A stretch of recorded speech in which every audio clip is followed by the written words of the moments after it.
She's #1 at being dumb, the new face of the DNC. Gather round, cause that's our Jasmine.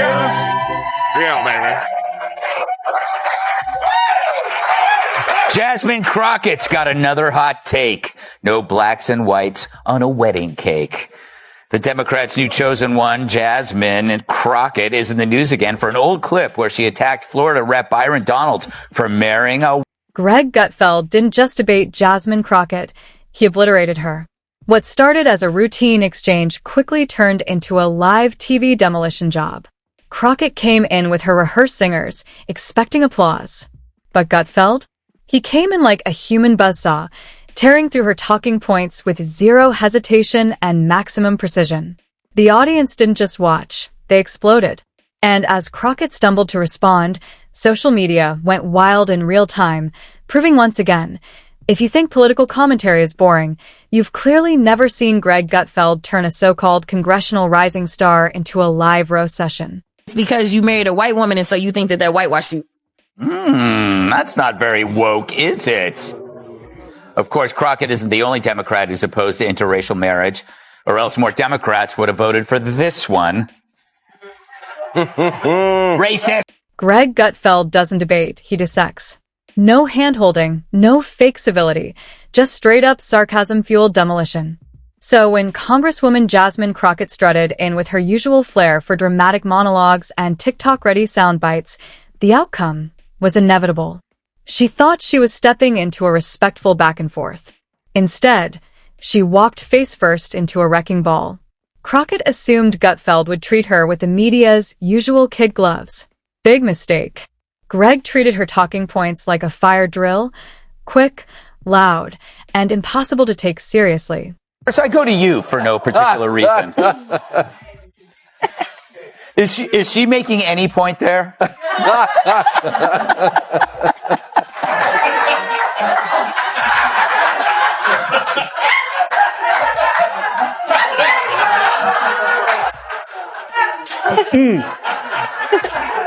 Like this makes me wish my mom made different father choices. Because we all get sucked into this. Like, this is... If you're going to talk about black history, at least know it. This is... Crockett walked into that studio like it was a victory lap, overconfident, underprepared, and completely unaware of the storm she was about to face. Known more for viral rants than actual policy, she's built a brand as a kind of political performance artist. All style, no substance. Think. Buzzwords over solutions, tantrums over tactics, and a political resume that reads more like a TikTok feed than a legislative record. Her fans call it fighting for justice. Everyone else? They see it for what it is: noise, flash, and a whole lot of nothing. That was 45 seconds of some of the... Like, Kamala, you good right now. That was some of the dumbest shit I ever heard in my life. Here's the thing. This goes back to what we talked about earlier. They never have a solution. Just listen to your dumbass. You want to talk about agriculture? Why don't you fix the lottery? Why don't you make it easier for people who want to come into this country to work in agriculture and equitation and factories? Get rid of the lottery. Open it up. Talk to the president. Like, hey, we got a plan. We want to make it easier for people who can vet and come in and work in this country. Come up with an idea besides, any of y'all want to pick cotton? We're like, we're in suits in the middle of the Midwest. Why would we pick cotton? It's like the extreme stupidness of what she speaks. If you're into raw, unfiltered takedowns, hit that subscribe button, because Gutfeld doesn't just comment on the chaos. He carves through it with sniper-grade sarcasm and that smug grin that screams, "I've already figured you out." So when Jasmine Crockett launched into another one of her race-baiting, blame-shifting, buzzword-drenched rants, Greg didn't bother playing nice. He came to roast. And roast he did, opening with a line everyone else was thinking but too polite to say, that Crockett isn't a serious politician. She's a walking soundbite, a viral clip machine clinging to attention with outrage, not outcomes. She's so rotten, she wants migrants picking cotton. We present to you Democratic Congresswoman Jasmine Crockett, who made this shocking argument why America needs immigrants. Roll it, Alfred. So I had to go around the country and educate people about what immigrants do for this country, or the fact that we are a country of immigrants. Right. The fact is, ain't none of y'all trying to go and farm right now. Okay, so I'm lying. Raise your hands. Just when the wheels fall off. You're not. We done picking cotton. We are. You can't pay us enough to. Crockett wasn't asking questions. She was performing a monologue. She wasn't defending ideas. She was chasing likes, lobbing pre-packaged singers designed for the TikTok crowd. But in Gutfeld's world, that's the lowest tier of political life. And his response? Devastating. He didn't yell. He didn't interrupt. He just held up a mirror. And what Crockett saw wasn't a leader. It was a character in a one-woman drama. Greg stripped her talking points down to the studs, exposing the contradictions, the hollow logic, the shallow theatrics. This wasn't a debate. It was an autopsy. And let's not pretend this is new behavior. Crockett has turned House committee hearings into open mic night, packed with dramatic pauses, buzzwords, and overacted outrage aimed squarely at cable news. But this time, her performance flopped. Gutfeld dismantled it in real time, turning every forced expression and phony grievance into a punchline. What she delivered was political theater. What he returned was a comedy set. Only it wasn't funny for her. She's getting to be the face of that party. I know, thanks to your show. Yeah. I don't know what's more popular, this or The View on Gutfeld. But a couple of things. Did you see, at first I thought she was doing it for comedic purposes, but you watch back, nobody had a response. They didn't know what the hell she was talking about. And she's like, oh, really? Farming? Yes, it's called eating, farming. America's got the best farmers in the world. There's glory in doing it. People do it, and the people don't do it by hand anymore. This isn't 1820.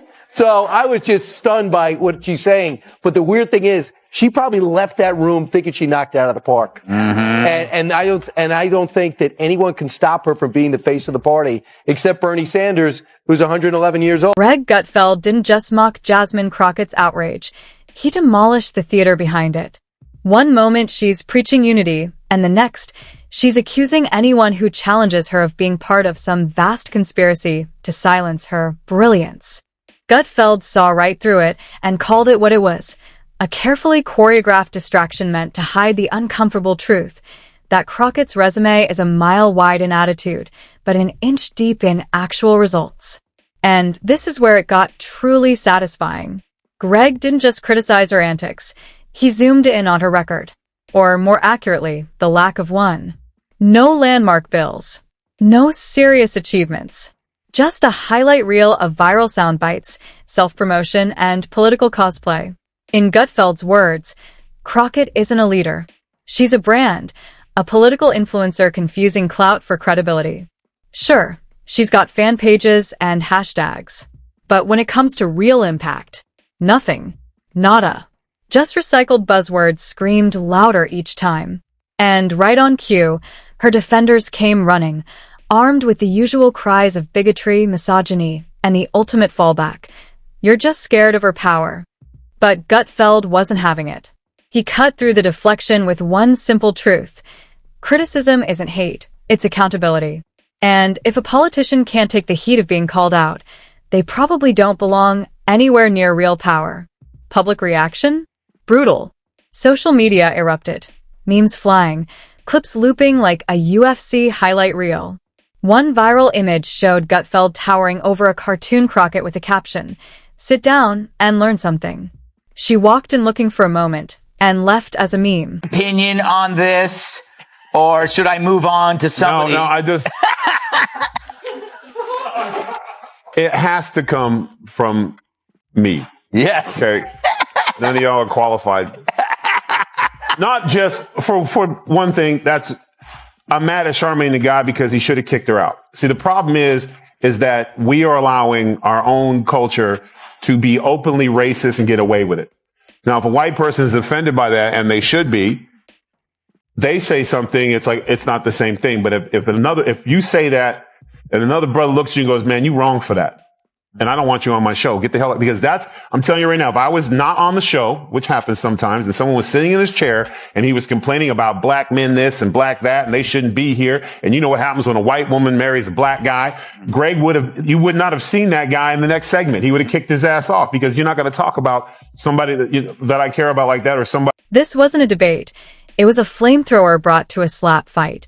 While Crockett tried to spin, deflect, and shriek her way through the pressure, Gutfeld kept hitting back with cold facts, biting sarcasm, and logic so sharp it could slice a podium in half. But this takedown wasn't just about her. It was a message, a warning label for every politician who mistakes follower counts for effectiveness. Gutfeld took Crockett's collapse and turned it into a case study. This is what happens when performance art replaces public service. For every elected official who thinks a TikTok tantrum is a legislative win, Greg was essentially screaming, "We see you. We're done. And we're not clapping anymore." Because this wasn't just a back and forth. It was a political ambush. Gutfeld walked into that moment like a man crashing a vegan potluck with a rack of ribs and a bullhorn. Unapologetic, loud, and impossible to ignore. Crockett tried to rally with buzzwords and faux indignation, hoping volume would mask the holes in her logic. But this time, the audience wasn't buying it. Instead of cheers, she got silence. Instead of applause, she got secondhand embarrassment. The kind you feel when someone goes for a backflip, misses, and face plants in front of a live audience. Yes.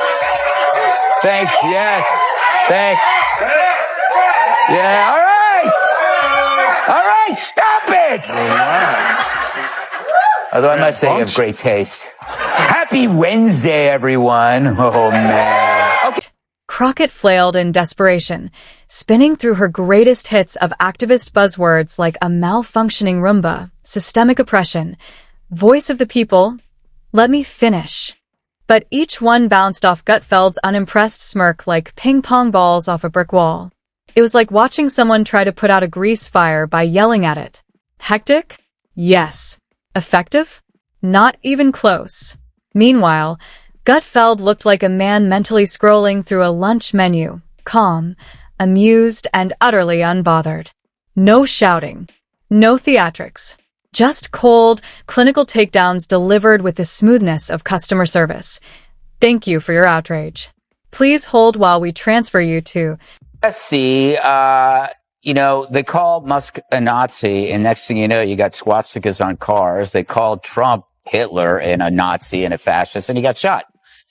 So I don't really ever see that happening on the Republican side when we make fun of Democrats. It's also about the supporters. It's not just the leaders. It seems like Democrats are easily programmed to do bad things. Yes, they are. They're very easily programmed, Greg. And that's when it became obvious. Gutfeld wasn't just winning. He was cruising. It was so effortless. You could almost hear elevator music playing in his head as Crockett scrambled to salvage her pride. She was in freefall. He was in cruise control. Then came the audience. Oh, the audience. They didn't just watch, they feasted. Every sarcastic jab from Greg landed like a grenade in a room full of inflated egos, setting off waves of laughter and stunned silence that made it crystal clear. This wasn't just a segment, it was a public dismantling. First, they cursed, now they thirst for blood. Jasmine Crockett is upping her temper tantrums, now saying the only way Democrats can win elections is by throwing hands. I think you punch. I think you're okay with you okay with punching. It's Ted Cruz.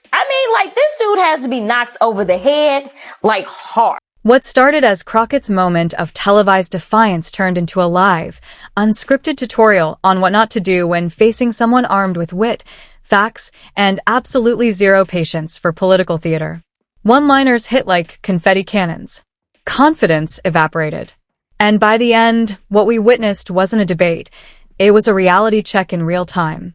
Because when a made-for-TV candidate meets the buzzsaw of brutal honesty, the only thing left standing is the truth, and maybe a few audience members still laughing on the floor.